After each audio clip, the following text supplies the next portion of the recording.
it feels like my life's purpose is finally fulfilled, because around the same age as when I first started having thoughts of suicide was the same age where I determined to myself that the one thing I really wanted to achieve in life was to have children and to be a father that actually learned to love.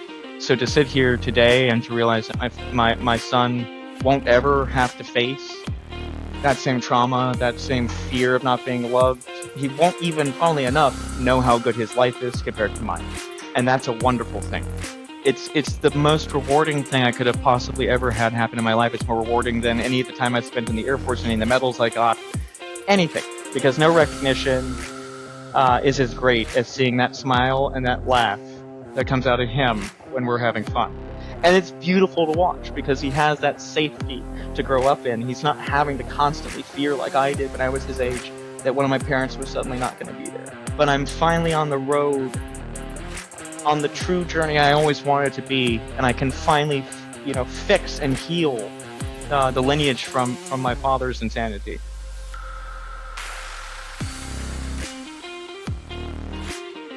All right, and welcome to this episode of the Present Fathers Podcast.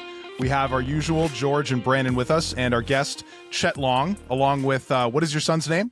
Jack Long. Along with Jack. He's going to be joining us for a little bit as well. So hi, Jack. Great to meet you, buddy. All right, so let's get... Exactly.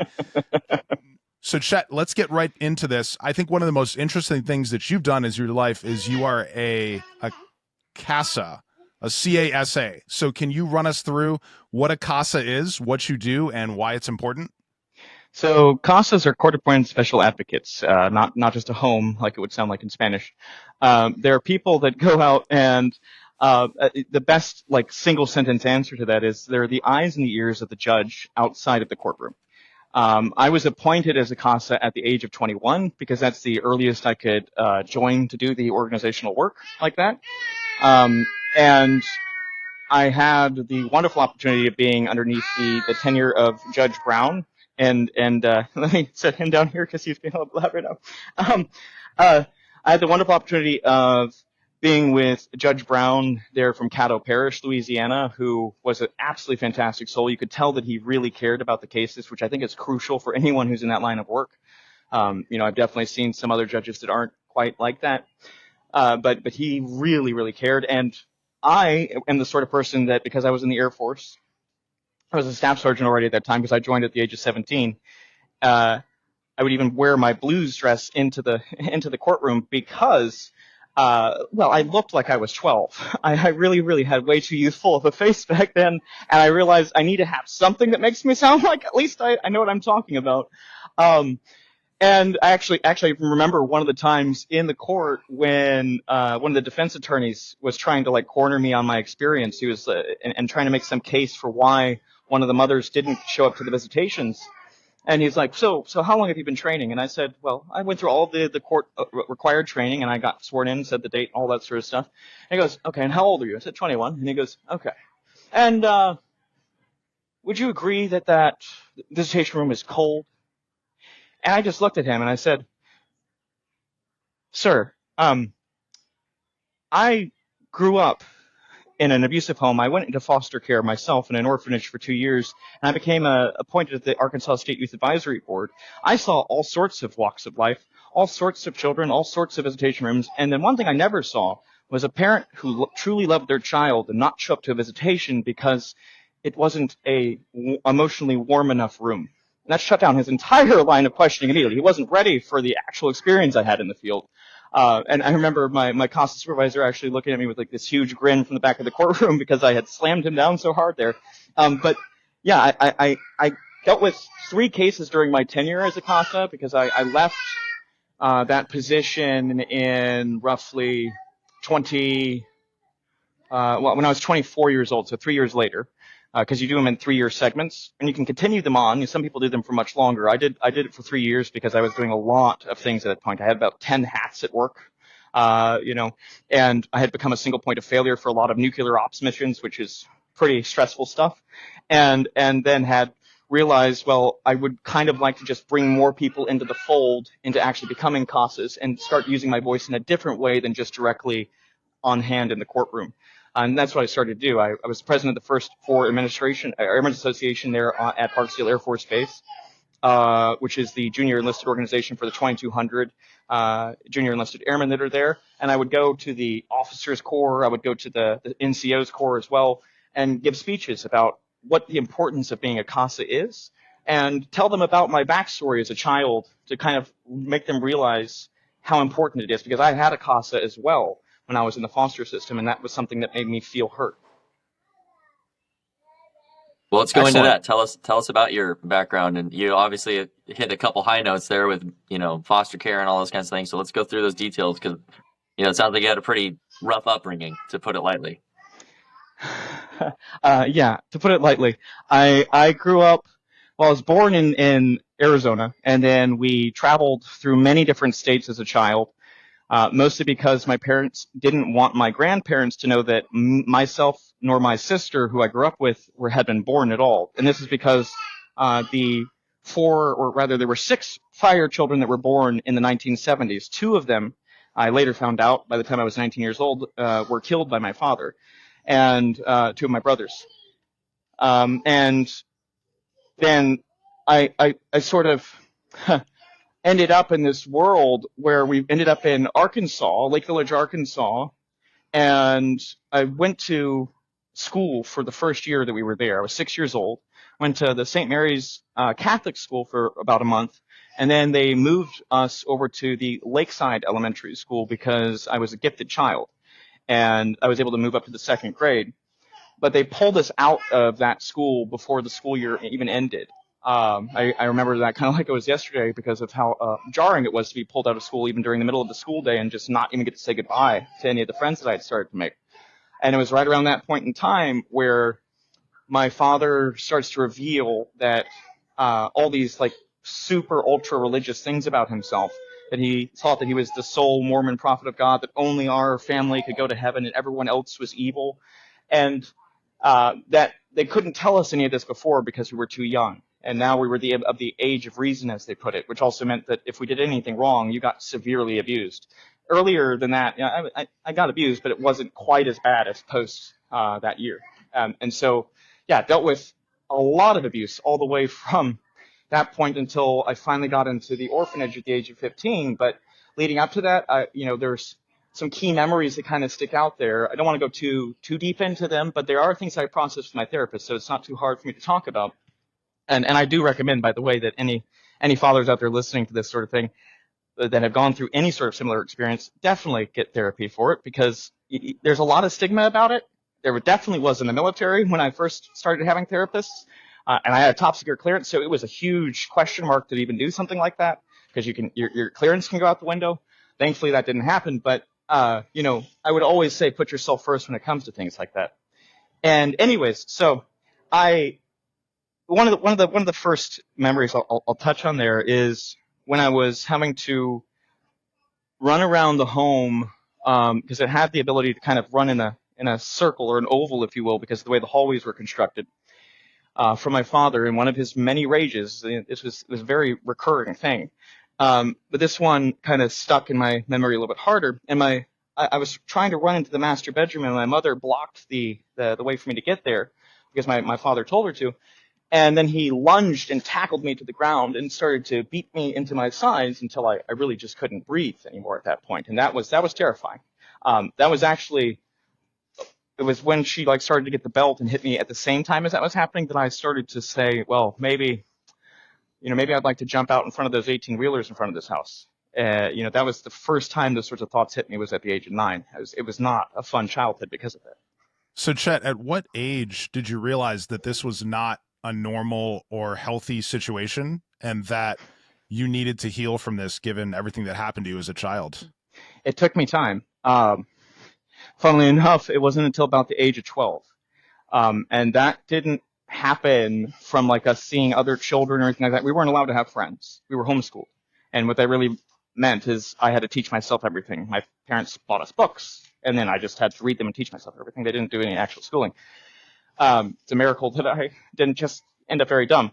Anyways, yeah, my sister and I would role play, funnily enough, the Beatles, because it was one of the few musicians that we could listen to as a child. We weren't allowed to listen to modern music. We weren't allowed to listen to music from the 80s because that was the decade that my parents went to prison for criminal extortion of my grandparents. And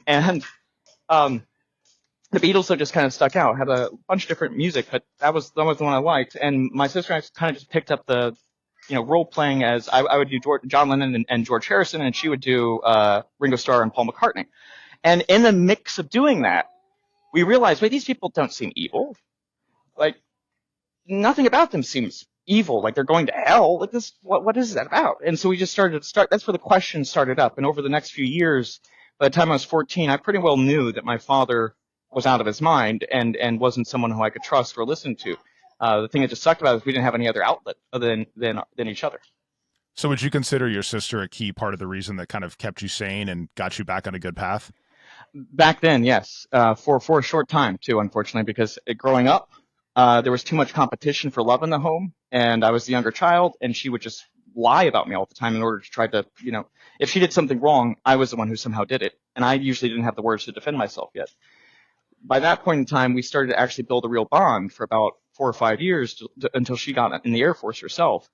And it wasn't until the point where I reached getting into the foster care system, which was an arduous process, which included even the caseworker assigned to the case literally reading out word for word what I had reported to the agency, just leaving out my name directly to my parents. That caused me to run away a whole bunch of things at that point. But when I was trying to have her tell them what was going on in the home, this is where our rift kind of starts there, as she essentially claimed none of it had happened. And by the time I visited her in Anchorage, Alaska, when I had gotten in the Air Force and I was on Recruiter's Assistance Program, I asked her, why did you do that? And she was still very much in the mindset, unfortunately, brainwashed that my father was a prophet of God.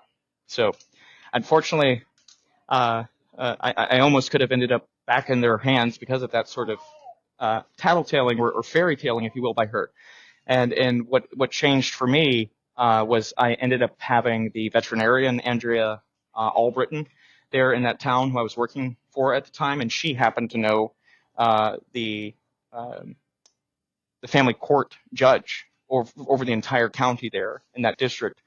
And thankfully, that was the person who put in the emergency court order for me to actually go into foster care in the first place. So how old were you? So you did a few years. Go ahead, George. Sorry. How old were you then when you actually got into foster care? 15 years old. And I remained in there for 2 years, roughly, maybe a little bit under 2 years, and got into the Air Force. I remember literally signing the paperwork to get into the Air Force at MEPS when I was literally the day I turned 17. And then by May 5th is when I actually was able to enlist. And the reason why I chose the Air Force over any other route, even though I had full paid scholarships to the Arkansas State Universities and all that sort of stuff, it would have required me staying in foster care. And I really didn't want to continue being in an orphanage where I didn't feel like anything more than a number. And I wanted to have a little bit of my own freedom finally, and that's what I did. It's a little ironic, though, because you kind of joined the ultimate babysitting service, the military. But no, I can imagine. It's one. Yeah. No, it's definitely something that I feel like I could have had more control from. Yeah. This episode is brought to you by Pre-Sleep. Hey there, my name is George Hayworth. I'm a husband and father and an entrepreneur. I work out a lot. I like to stay physically fit and active. And one of my secrets for how I stay so healthy and get so much done isn't because I'm some awesome guy. It's because I use Pre-Sleep. Now, this product is one of my personal favorites. It's probably the best supplement in my cabinet, and that is because it's 100% pure and natural. All the ingredients are made right here in the US of A, and the product is based around magnesium, L-theanine, and glycine, and these three work together to help you fall asleep faster and stay asleep longer. And then on top of that, it increases the quality of your sleep. So it is a triple threat when it comes to optimizing your sleep. And my favorite thing about it is that there's no melatonin, so it's not habit forming or anything like that. And there's no sugar whatsoever. So it is super simple to use. You just take one scoop, put it in a glass of water, stir it up down the hatch. I do it about an hour before bedtime, and I sleep great. I have no issues getting to sleep, staying asleep, and I track it on my watch. It tells me how good my sleep quality is, and it is exponentially better when I use my pre-sleep. So what are you waiting for? Go check it out. Sign up today, get yourself a tub of this, and you will never look back. Your best sleep is waiting in this bottle of magic right here. Get 10% off at checkout by using the code GEORGE10. That's GEORGE10, or tap the link in the description below. So you joined the Air Force, and what were your goals at that point? Do you feel like you were able to accomplish a lot of what you wanted to do? Yes, mostly. I wouldn't say I was able to do everything I wanted to do, but I got a lot of very interesting things done. I went to tech school for communications. I had my top secret clearance check in basic training. I remember them pulling me aside and having me march off to this like FBI center there to do the background checks and get a hold of everyone that I knew in my life and say, hey, the FBI is probably going to knock on your door. And then going to tech school, I was distinguished. Well, as an undergraduate at basic training, I became a distinguished graduate at tech school. I would have been the top graduate if it hadn't been for it still kind of irks me. This tech sergeant who was cross training, but in the civilian side, he was already doing that job, so he knew it by hand. And he took the top graduate thing. The senior master sergeant in the class told him to not, and he didn't care. So yeah, I ended up with a 99.99% average, then moved to Barksdale Air Force Base, which was my first duty station. And I was assigned to the 2nd Operations Support Squadron's intelligence flight, which is a very big change from everything I've been trained in. And of course, I'm sure George is familiar with having to do things you're not trained in at all. But, you're doing trained in one thing and you end up doing something very different. That was very much what happened. I didn't even have a supervisor who knew what I had been trained in. So they morphed me more into learning their intelligence qualification training and mission qualification training for the B-52 intelligence set. And I kind of became a cyber intel expert by that point. I was running all of their cyber stuff, but I was also giving cyber threat briefings, and I just generally helped, kind of converse and discuss with the other intelligence analysts what my feelings were of the overall geopolitical situation. But my favorite thing that I did in the Air Force would have been the Battle Staff Director's Assistant. I got to do that for about a year and a half or two while in the intelligence flight. And it's a sort of like adjunct position that you can go to during conventional operational readiness exercises, inspections, and nuclear operational readiness exercises and inspections. And in the midst of that, I found my true self almost. Like I was like, oh wow, this is like it was using my full brain power. I had to control all the camera systems. I had to do everything the wing commander was asking, the battle staff director, and many times the battle staff director would walk out. To go on breaks or whatnot. At first, it was very short, but they would take longer ones the more they realized I was capable. And I ended up getting the nickname of Chuck Norris from Colonel Basham, who's now Lieutenant General Basham, because I didn't care what your rank was. If you weren't getting the mission done correctly, I was going to let you know and to let you know how you needed to get done a lot faster. Then moved on from that to becoming someone in what you'd call the nuke ops plan side of things. The kind of neutered name for that was strategic plans and operations administrator. And then I moved from that into being the non-commissioned officer in charge of intelligence, surveillance, and reconnaissance administration for the 608th Air Operations Center, which is underneath 8th Air Force and its STRATCOMs, United States Strategic Command's sole air operations center. And that's my son in the background. He's standing up and very proud of himself. So, Chet, can you tell us kind of what the major differences are of the different types of intelligences? So what is special about Air Force intelligence versus, Army intelligence? Oxymoron. No, I'm just kidding, George. Love you, buddy. No, it's an oxymoron in the Army.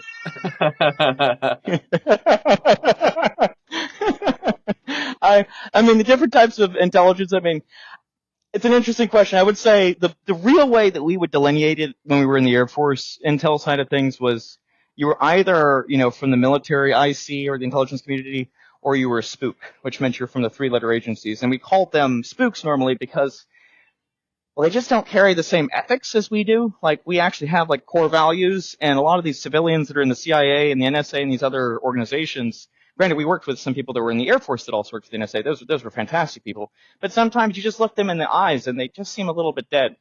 And it's a little bit terrifying, to be honest, because they just have that kind of like psychopathic kind of glare going on, and you're like, oh, well, I guess someone has to be like that for those jobs. But yeah, it's a big difference, I would say, between the military IC world and what people think of, like, you know, the more James Bondy kind of side of it, if you will. But so specifically, say Air Force, what does an Air Force intelligence agent Dustin. do that no other branch or? No, Yeah. I can hear Dustin. George, you might have lost your audio. Oh, okay, yeah. Weird. So yeah, what's special about an Air Force intelligence agent? You know, is there something you guys did that no other branch would do and no other organization would do? Yes. Well, our biggest focus, right, is going to be on knowing the air platforms by heart, knowing the integrated air defense systems by heart, and trying to make sure that when you're sending pilots out into those landscapes, that they understand very much what those threats are and whether or not they can even do anything about them. Or, you know, in the case of the B-52, there's not a lot you can do sometimes in some of those situations if you're all on your own. So you just kind of have to hope that you're getting the best intel that you can of the current ground situation and the threats that are there. So you're not sending them into some sort of hellfire automatically, if that makes any sense.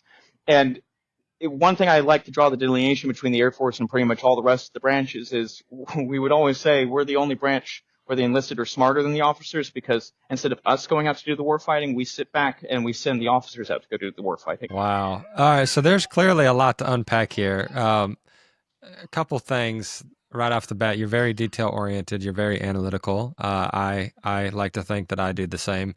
But what really interests me is your psyche. So you've clearly been through massive trauma. And one of the things that I want to do for other dads is all dads have trauma, regardless of what their mountain hill is, right? And it can be just as big as the mountain hills that other people have had with the trauma in their life.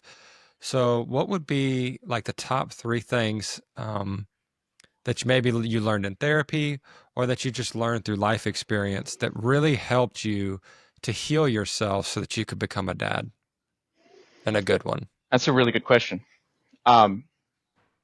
So I spent years, since about 2011 is when I got diagnosed with PTSD. I was in service for, 2 years. I was at the age of 19, turning 20. And at first, they had thrown at me things like Wellbutrin and Buciprone or Buspar, whatever that one is. It's a weird anti-anxiety medication. Didn't really do a lot of help for me, to be honest. What mostly kept me healed through my time in service, not before not to become a father, but to keep myself healed in time of service, was just being so focused on the mission, so focused on the work, that everything else was blended out. I didn't have time for it. A bit of a workaholic in that regard. But when I transitioned out of the military, that's where things became a lot rougher. Especially with the fact that I had now a whole new tenant of abuse for me, and that was my ex-wife. I had to deal with 7 years of just torrential abuse from her, where she, as I can best put it, emotionally abused me, physically abused me, and mentally abused me in such severe ways that I had started to doubt my own mind all the time. Like, she'd gaslit me to hell and back. I didn't know who I was. And Chet, real quick, yeah. Chet, how old were you at this point? So I got out of the service at the age of 24. I met her probably around the age 25, 26. And that, up until last year was my life, back in June of last year.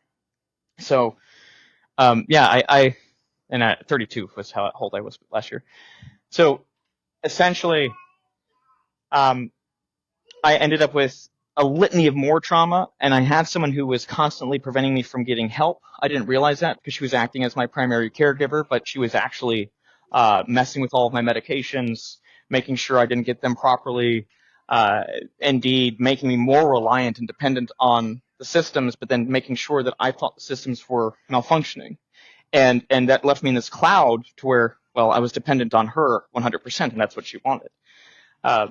And it wasn't until the point where my son was born in April of 27th last year that things kind of shifted in me, like in a big way. And it was such an internal shift leading up to his birth, because even sensing him, through rebellion and things like that, and feeling him pop my nose, all of that kind of started to wake up that fatherly instinct in me that had been, snuffed out by my own experience as a child, because I never had a good father role model. If anything, I had only told myself since I was 9 years old that I wanted to grow up to be a father and make sure that I never, ever was like my father and actually loved my children. But that had basically just evaporated with her. Over those 7 years, I'd started to feel like I wasn't myself.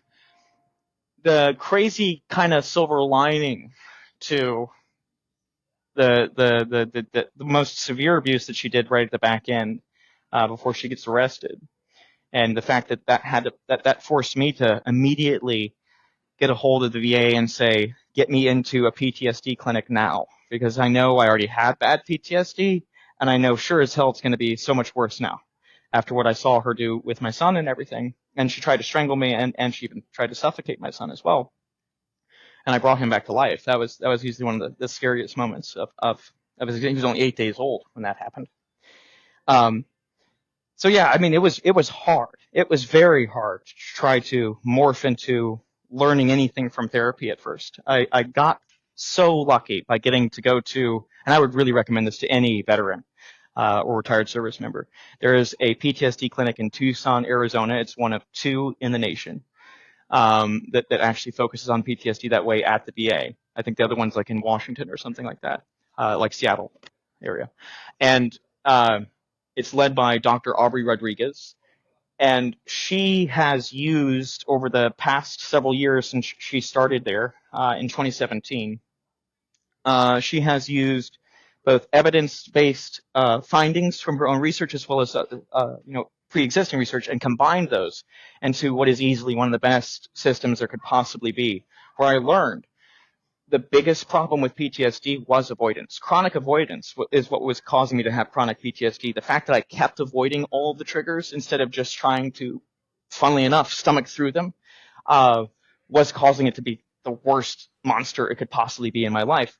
Right. Learning from her and from the licensed clinical social worker, Stephen Garcia there, I learned, wow, that's not what you do. You push yourself. Yep. You don't try to push yourself too hard. You don't try to stretch you out beyond your max. You have to find like this sort of like happy medium range up in the elevated but not too elevated. And then pull yourself into that to sort of learn, oh, wait, maybe I'm not always in danger. So you clearly went through some very vigorous but very effective therapy.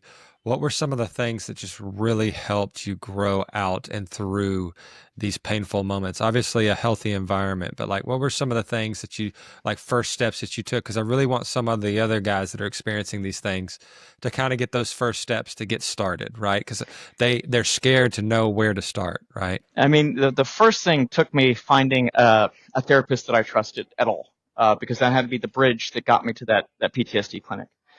I was very skeptical of therapists. I had worked with, oh heavens, probably 25 therapists and psychiatrists over the years by that point, and none of them had solved the problem. And so I started to think, well, surely there's not actually an answer to this. Well, one of the doctors talked me into it, and I said, okay, you know what? I'm going to give it a shot. It sounds like it's not going to be fun because this is going to be prolonged exposure therapy, they said. And I said, well, that just sounds like I'm living a nightmare over and over again. It's building that willingness in yourself to take the risk, to realize if your life's not going well right now, well, maybe, just maybe, you haven't got it figured out. And even though maybe no one else has figured it out yet either that you've been working with, or if you've even never taken the shot at all with a therapist,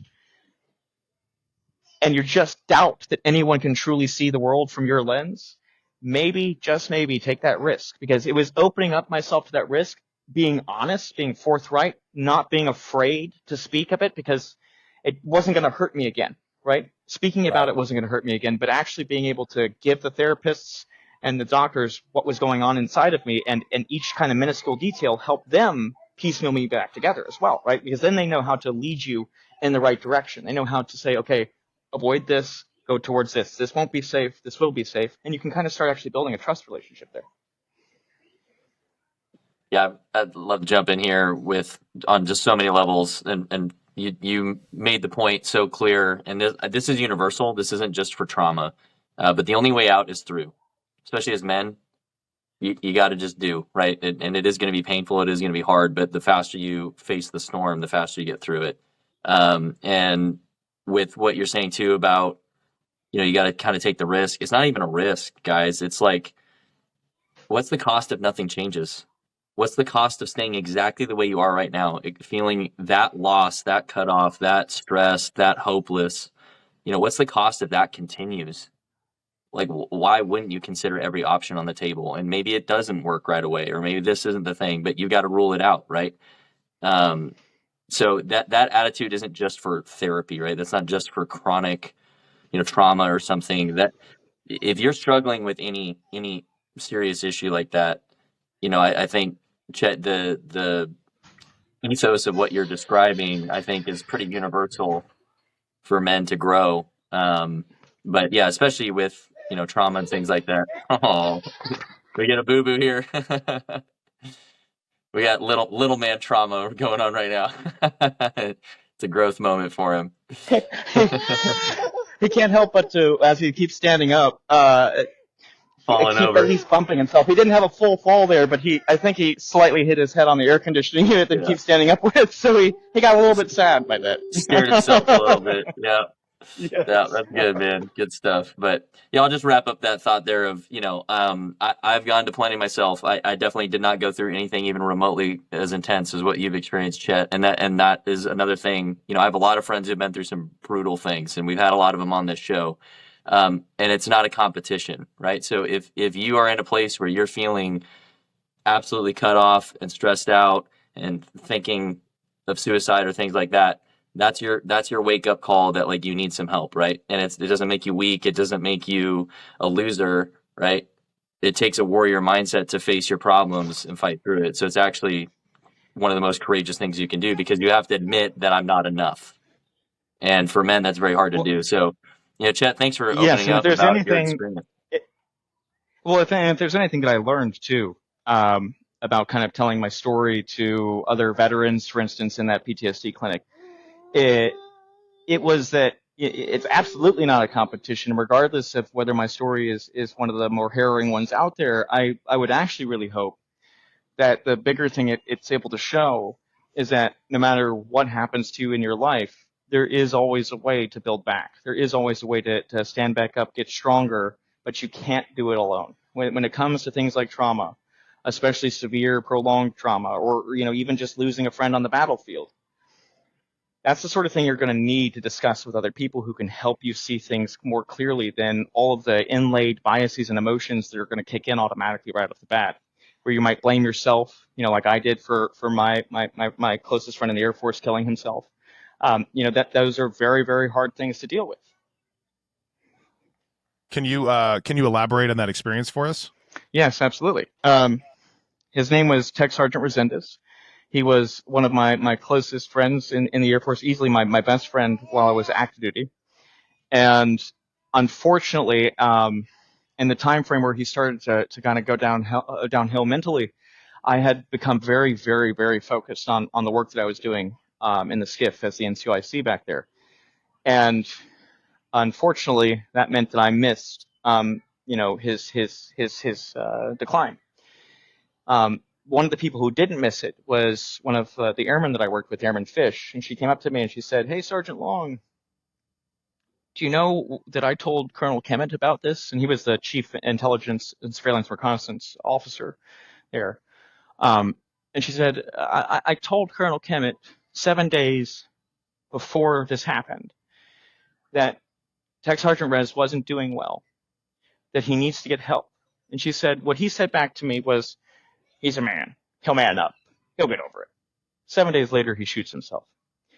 And Colonel Kemet didn't even have the manliness or the honor to show up to his memorial, which is just, I'm still pissed about that, to be honest. And then my supervision had the audacity, Master Sergeant Espinoza, I still remember him, he had the audacity to ask me. He said, "Oh well, you were clearly the person who knew him the best here, so we'd like you to speak at his memorial, but just keep it light. Just keep to the good memories." And I said, "Sure, okay, I'll do that." And then I ended up leaving that night and going and spending some time with my best friend outside of the Air Force, Jack Cottrell, who's actually who my son's named after, because Jack unfortunately died in 2023. He he and I worked together on a very, very scalping but professional memorial that called out all of my brothers and sisters for not sticking to the code of actually looking out for each other's backs, for making sure that we're keeping each other together. And I held no bars on that. I even started it out, I'm pretty sure, with something along the lines, I was asked here today to speak only lightly. I cannot do that. And I went on from there. And funnily enough, the colonels that were all present and the generals all shook my hand, said it was a wonderful speech afterwards. I was in tears, so that didn't really matter. And it lasted for me from there to the point of my medical retirement. That was kind of my breaking point in the service. I became very disillusioned. I felt, the code didn't really matter because, his life was gone. I couldn't talk to him anymore. And I couldn't stop really blaming myself for that either because, well, I mean, I could have done more. If I hadn't just been so focused on the mission and realized that the people I was working with alongside me are also a very, very key part of that mission, he could have still been here. And, I don't know that for sure, but it's definitely one of those things that's always hung with me. And that's one of the reasons why I've tried to help people all the time. If I think they're anywhere near suicide. I did that while I was a Wikipedia administrator, and I do it now today as well. Yeah, so real quick on that, I just want to, it doesn't sound like you've had a lot of training on recognizing those signs, or at least back then didn't. I've actually had pretty extensive training on recognizing those signs and kind of how you can actually help someone in those moments. So, most people, if you haven't had the training, your kind of gut reaction is usually the wrong one when it comes to suicide, right? Most people think that if you say something about it or ask them, you're going to push them to do it faster, and it's actually the opposite. That's true. But I just want you to give yourself some grace, man, because if you hadn't actually had some real training on how to deal with that, there's no way you were equipped to even recognize it, and that's why this is that's why it's such a hard problem. You're not. Is because it's tough to know, right? Hey, are they just having a bad day, or do I really need to ask these questions, right? It takes a lot of courage and kind of, training in that. And I'm fortunate that I've had that and have used it real world many times to help people through those kinds of moments. But it definitely wasn't natural. Like, it had to be a learned skill, So hope. And you're not wrong that I didn't have professional training. I think the thing that caused me to hold it over my head, given the fact that I'm a very logical person that I am so much, is because, well, I had been in his shoes for so long. I had chronic suicidality since the age of 9. And I had attempted suicide. I'm not sure if I had attempted suicide as many points by that point, but at least by 3 or 4 times. So I kind of figured, well, shoot, if I knew the signals in my own self, maybe I should have picked them up. And yeah, that's probably holding myself to a bit of the perfectionist standard, but that's who I have always been. I wouldn't say for most people to do that, but I would say definitely if you see someone who's getting down, if you see that they might be going towards those kind of dark thoughts, or they're even hinting at it, the best thing to do, honestly, is what my best friend Jack Cottrell used to do, and that was just spend time with me. Not try to talk me out of it, nothing like that. Just spend time with me till I fell asleep. It worked every time. And honestly, that sort of presence without overbearing, letting the person process their emotions, be as open as they want to, can sometimes be the most healing thing you can do. Yeah, man. And as men, brotherhood is essential. That's why we have such a mental health crisis in men in the modern age. Is we're so disconnected. We don't have those conversations, or we don't even feel comfortable enough just coming over and be like, "Hey, man, I'll just sit with you. I love you, bro." Like, that's weird for people. We're afraid of his feelings. Why we're here. That's why we're here. So, Chet, obviously we covered a lot already, and I just want to thank you for being so honest and open with, very painful things. But I do believe that your example, a lot of people can relate to in many ways. And so I believe it's going to help them kind of find their own healing. You kind of glossed, there's a lot to unpack here, but let's get to kind of like where you are today, right? So you got out, you were in this abusive marriage. Things were obviously getting extremely tough. it sounded like an attempted murder of your child and everything. So, like, what kind of happened from that point forward to you being here with us today? So first of all, I got very lucky for being very, very clear-headed uh, before her arrest. Even though she had me drugged, right? She had me on like almost an entire bottle of Lunesta from what we were able to put together after everything. Had given me lots of Klonopin that I wasn't supposed to have. So my memory was like fading as fast as I could speak almost at that point. It was like I was daydreaming. It was scary. But amazingly enough, I had the foresight to throw on recording and get her to admit on recording to all the things that she did for about 4 hours of arguments and conversation that it's bad. It's very, very, very dark stuff that she did, including the fact that she admitted to the fact that she isolated me from my friends in Denver, Colorado, and told lies about me to everyone that I knew so that she could have me more in her control. And that was just like, that's like the icing on the cake of all of the rest of it. I got lucky because at least I was able to give all that to the police. The police then could, actually properly charge her. The problem there, unfortunately, in that county, in Mojave County, is the DA, from everyone, like the Department of Child Safety, and everyone told me, doesn't like to prosecute anything at trial at all. There was even a father who had thrown his baby like a football to someone else in their front yard and caused the baby to die. And instead of her taking that to trial, she gave him a plea offer for a lesser charge. And she did the exact same thing with my ex-wife. So my ex-wife, instead of actually facing serious prison time like she should have for what she did, she got off with a lesser charge and 25 years of probation. And I think only like 180 days in jail, which is just, it's despicable, absolutely unfair. And it shows, unfortunately, just how, if you're a father in the situation of being abused or a man in the situation of being abused, the system really are not skilled at realizing that you can also be a victim and how bad of a victim you can be as well. So a lot of that had to take me advocating for myself again there for a lot of that had to take me advocating a lot for myself in ways that I'd had to do already across my entire life. And going to the court systems, hiring an attorney that I had to spend $55,000 on that year, while I was going through all the PTSD therapy and everything else, having to prove to DCS that I was a worthy father by going to all the visitations, doing all the, the things that I already was going to be doing. And unfortunately, I had months robbed from me, being able to be with my son because of the way that system operates. It's sad. It's truly sad. And her parents, my ex's parents, had even tried to swoop into that operation and tried to take my son out of that state while I was in the hospital before I even had the chance to speak to the courts, which is what caused me to hire that attorney so fast. But yeah, I mean, there was a lot of final battles there in that final battle. And finally, we got back together full time. I think it was roughly about August or so, or September of last year. And since then, it's been a wonderful time. And I've learned a lot about being a father, but most of it comes from instinct, right? I'm not reading a bunch of books. I'm just listening to my heart.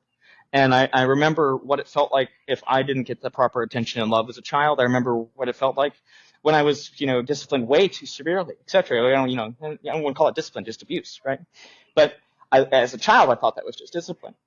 And now I've had to kind of build a whole structure of how to be a father, not just based on how not to be a father like my father was, but based on my son's reactions, reading him, realizing when is it that he needs, love, when is it he needs attention, when is it he needs to go to sleep. And in that I found so much joy I can't even put words to it. I mean, I would never, I think the phrase I've kind of said to myself over and over again is, I wouldn't take back a single tear from any point in my life if it meant that I wouldn't be able to wipe a tear off of his face. And that's the honest truth. Like, I don't care about anything that I went through now. It's made it all worth it. Because he's fantastic. I don't know what else to say. He's a happy guy. He's been sounding off with us. Beautiful. So, man, just incredible grit and resolve, obviously. And I'm going to kick it over to my brothers here to keep speaking with you. But so you are a single dad, right? Because I just want to clarify. You said we got back together. You mean you got reunited with your son, right? With him, yes, Yeah. not her. Okay. Okay. Just That's want a to make sure I didn't lifetime mishear injunction that. against her. But Yes. so you're living the single dad life. Obviously, you Yes, had to sir. battle the system, and so I guess just tell us kind of what that experience has been like, and what your advice is for other single dads out there, or maybe dads, in custody battle type things there, because obviously you've had a lot of experience with it. Yeah, I'd start off with the custody battle side of it. For those that are having to go through custody battles, whether it's just with the state or whether it's with some vindictive mother or whatever it might be, right? If you love your child, stick through it. Because the honest truth is, as long as you show up, as long as you actually show that you care, you don't have to put on a show. You just have to be yourself. You just have to honestly be yourself. And the system will recognize that if you're a good parent. And if there's something you need to learn to do, learn it, right? If someone's telling you you're not doing something right, learn it. That wasn't necessarily the case in my case. In my case, they were more or less trying to come up with things, like saying I was only soothing him with a bottle. And I said, well, clearly you haven't read the case notes, because the case notes are a lot longer than that. And they said, oh, well, I haven't had time to look over those yet. I said, well, maybe you should, because that's your job. And I had a lot of conversations like that with DCS, unfortunately. Being someone who was a court-appointed special advocate, I kind of knew exactly what they weren't doing correctly as well, so I had a little bit of an advantage there. But my biggest advice to, any sort of father going through a custody battle is grit your teeth. It might be embarrassing sometimes. It's not always going to feel fun, but just do it, because it will be worth it. And then on the side of being a single father, I never thought I would be one, right? I thought I was always going to be a father with a spouse, etc., and he would grow up with a mother. I had to adjust very, very fast on that and realize all this. How did you just do your sleep, Jack? All this. I realized all this had been. Oh, he's eating a shirt. That's what's going on. Give me 1 second. Sorry. Give me your hand. No, you're demonstrating it right now, real time. This is real time education. You have to learn that babies are going to put everything in their mouth that they can, including their sleeps. As a single father, the biggest thing is learn how to relax. Like, learn how to not let that kind of more masculine side to yourself play out as big with the child. It's absolutely necessary for that masculine side to play out a lot of times with strangers, even while you have the child, and especially people that just want to insert themselves in the child's, life without doing anything for them, other than a pretty smile and trying to get attention from the child, because a lot of people look at children that way, unfortunately, especially older people, funnily enough. But the key thing is, find your own grounding. Ground yourself in the love for your child, and realize you're not alone. Realize that there's a lot of us out there that are having to go through the same thing. There might not be a lot of giant organizations for single fathers the same way there are for single mothers, but it's a bigger amount of the population, I think, that a lot of people realize. I've had a lot of very interesting conversations with single fathers in gas stations or all sorts of different places, at the beach, wherever it might be. And maybe you want to go down the floor again? Sure. Okay.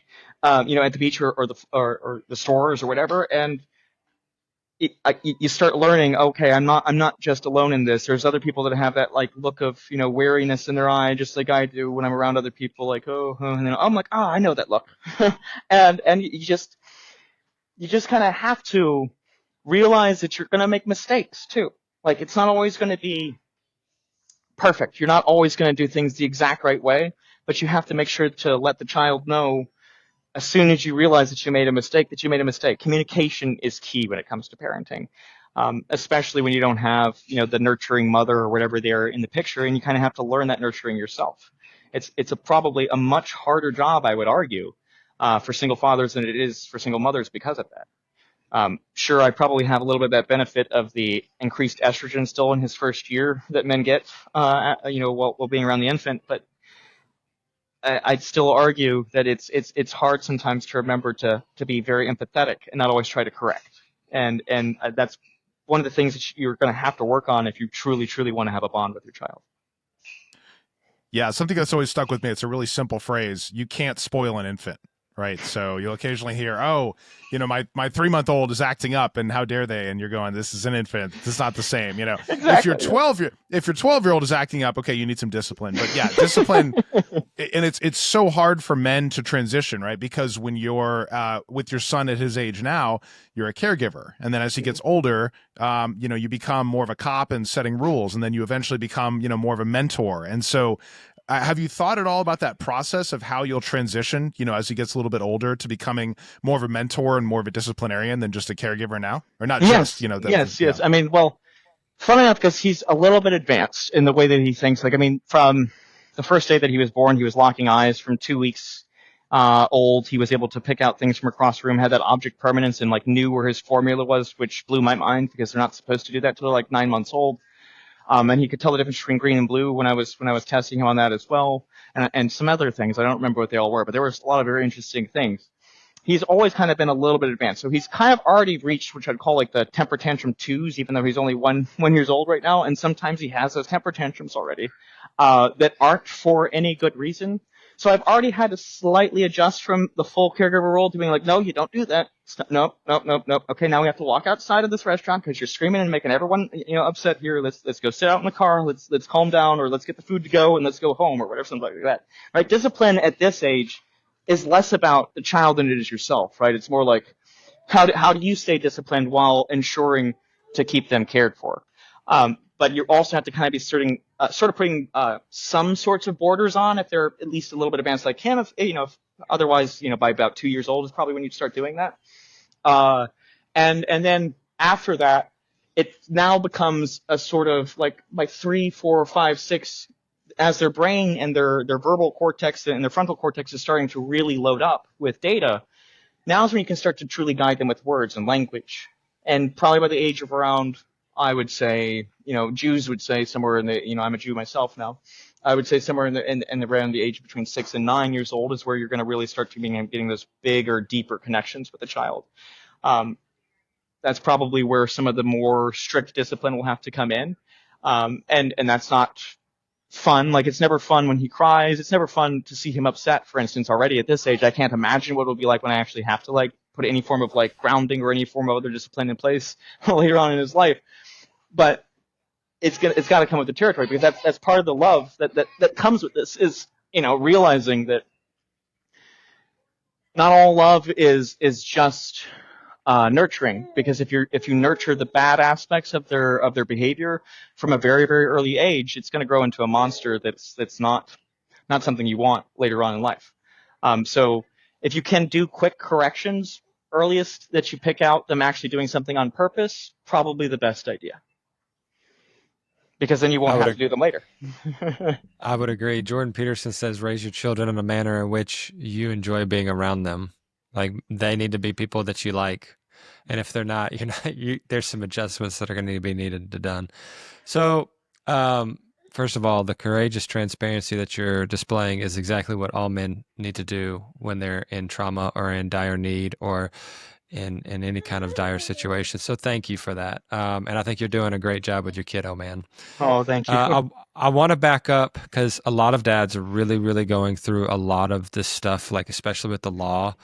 Number one, I think one of the best comments that I've seen when people are dealing with custody battles and abusive women and narcissistic or manipulating women is to document and to record and to screen grab and to grab as much physical evidence as you can without her knowledge, unless it's illegal. Like, don't go breaking into her phone, but like every... Let me mute myself. Jack agrees. No, you're okay. Jack You're said, okay. "Good You're plan." okay. Yeah. But like, it's really important to document everything so that you have like time, how she was speaking, what she did, if she did anything to your son. Those things are very important for your fight in the battle. So I would state with that first. But my question for all of this was, what are some things that you saw firsthand that you think that the court systems should adjust? Because obviously the court systems are very leaning against the woman, right? So what are some things that you think from an analytical standpoint, since you have dealt with the CASA and all these other things, do you think the system could do that would help balance the scales, so to speak, for the father? Well, first of all, not just pretend that all women are innocent from the get-go, especially when there's evidence that they committed crimes.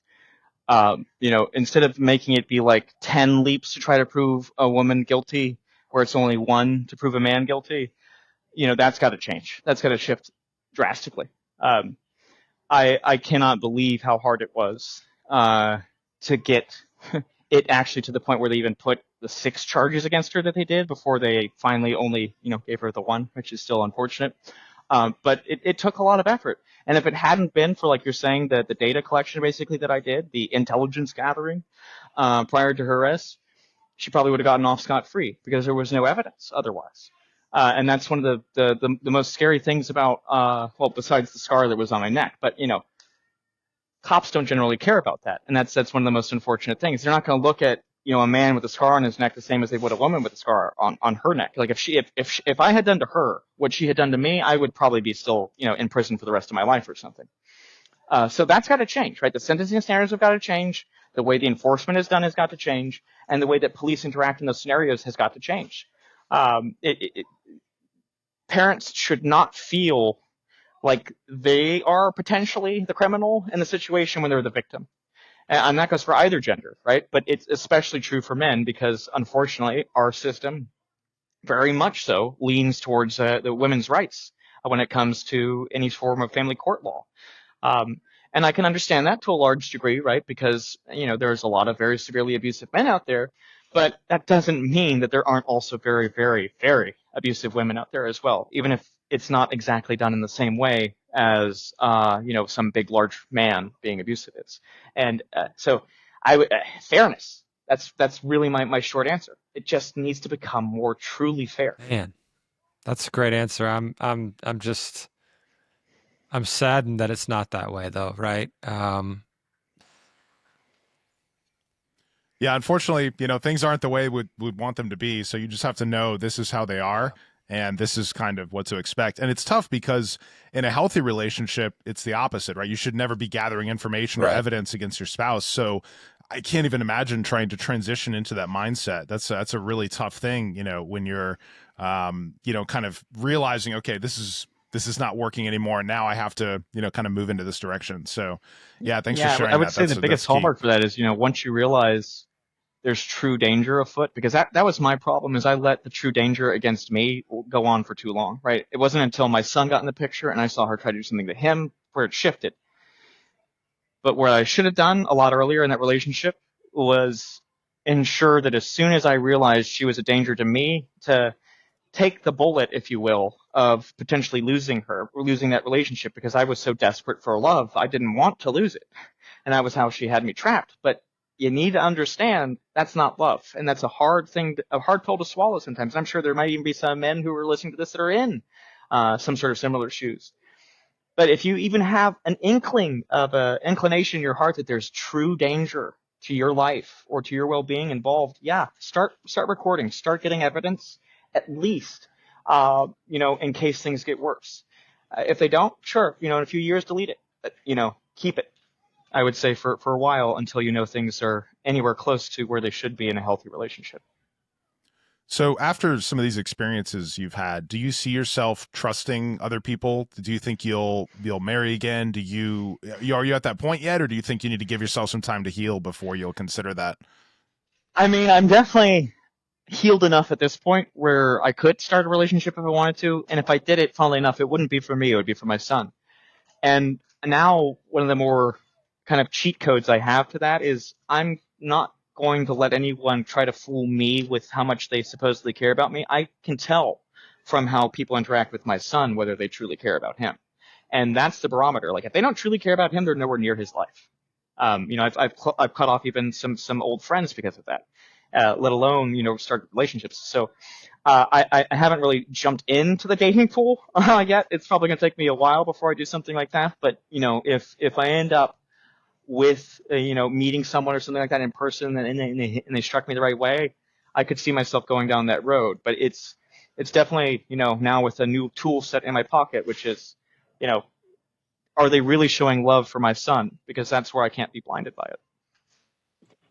Yeah, and It's amazing how you. Oh, go ahead, George. Oh, sorry. Well, so real quick, another thing I think that would help a lot of men in these types of situations, and this is, I'd love for you to confirm or change, if I don't get this right, but my guess is that having other guys who really know what they're talking about and care about you to be able to go and get outside perspective on would be immensely helpful, because especially if you're in a manipulative relationship, right? Especially a narcissist or whatever, right? They're trying to control your perception of reality. So having that outside perspective from people who know and love you and care about you, especially other men who can be like, hey man, I'm not talking about guys who are like, oh, she's terrible, just divorce her or whatever. I'm talking about guys who actually want to like try and help you heal. That was probably very essential, but also with like custody battles, same thing. You need to go find guys that know what to do and then they want you to win, because they're going to help you out. I would imagine that's a huge piece of the puzzle. Did you have that? It's critical, and that's one of the things that she had removed from my life before I saw what she did with my son. She had, ostracized me from all of my friends, as I kind of had explained before, and she had even yelled at me when I was on the phone with Jack Cottrell's, when he was alive, Jack Cottrell and Jack Cottrell's friends as well, because me and him would like to stay up on the phone sometimes to 2, 3 a.m. in the morning because we had big minds. We had like discussed everything going on in the world. And one of the saddest things is she robbed me of very, very precious time that I could have had with him before he died in his sleep at the age of 35 in 2023.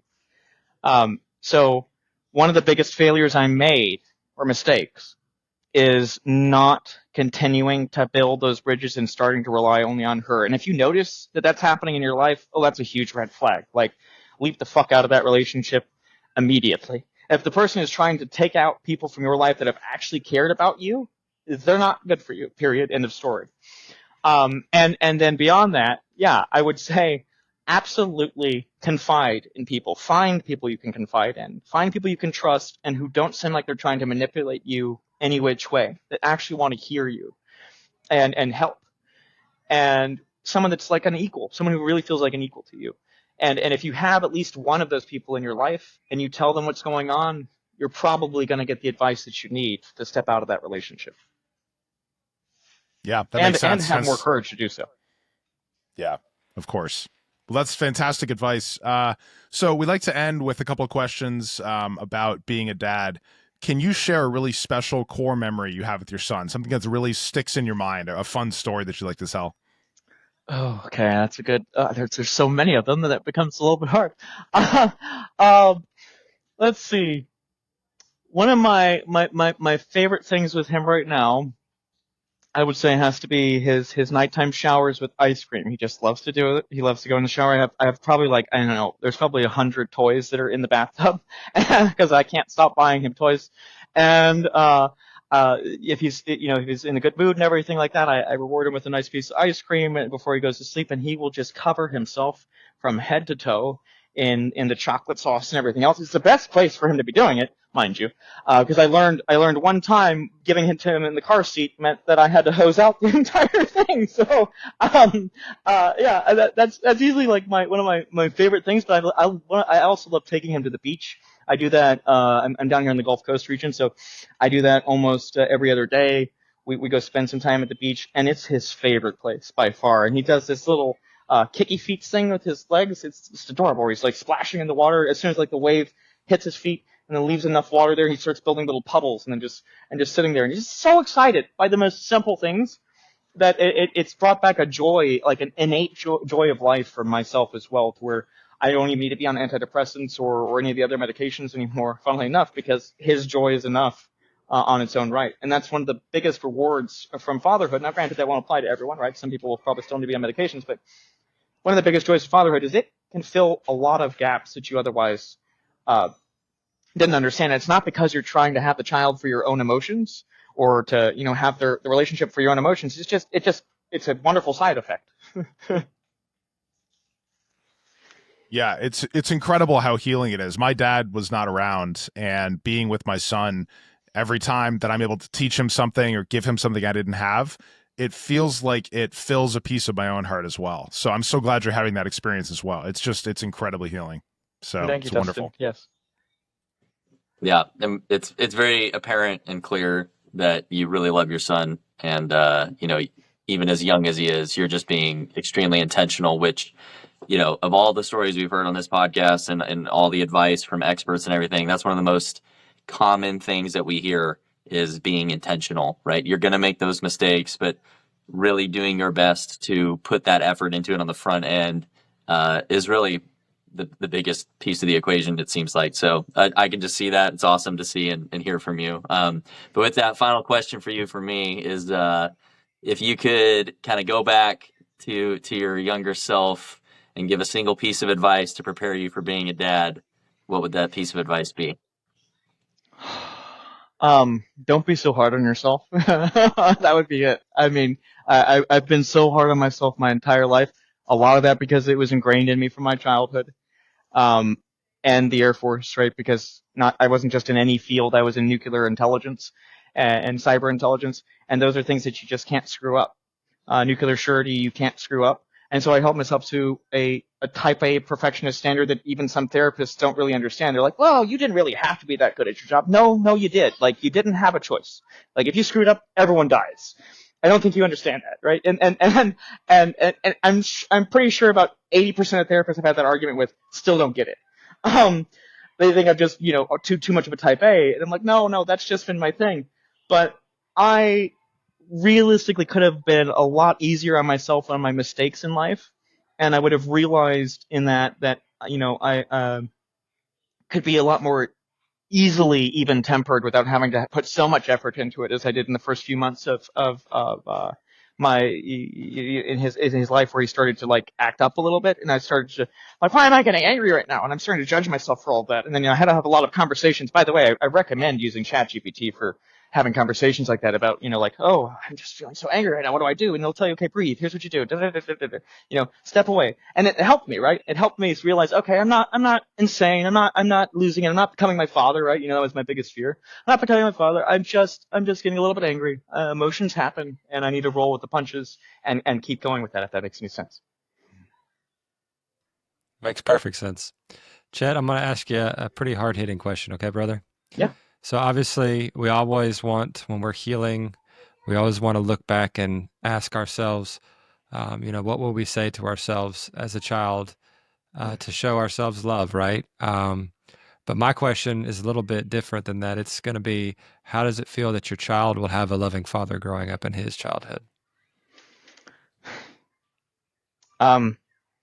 It feels like my life's purpose is finally fulfilled because, like I said, at some point here tonight, around the same age as when I first started having thoughts of suicide, was the same age where I determined to myself that the one thing I really wanted to achieve in life was to have children and to be a father that actually learned to love and that didn't treat them like my father did.